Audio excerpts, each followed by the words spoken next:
जय श्री सीताराम जी महाराज की जय। दशरथ बाबा, कौशल्या मैया, सुमित्रा मैया, ककई मैया की जय।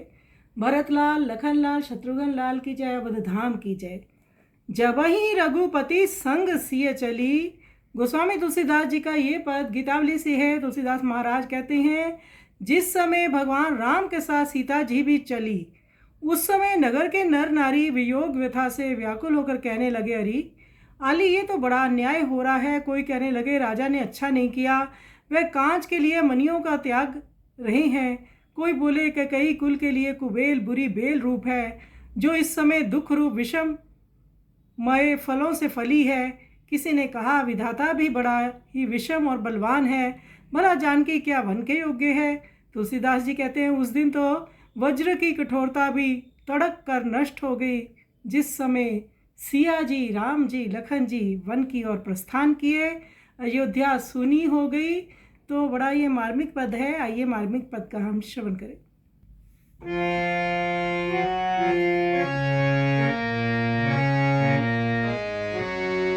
जब है रघुपति संग सिया चली, जब है रघुपति संग सिया चली, विकल वियोग लोग पुरतिया गाहे, अति अरे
जब ही रघुपति संग सिय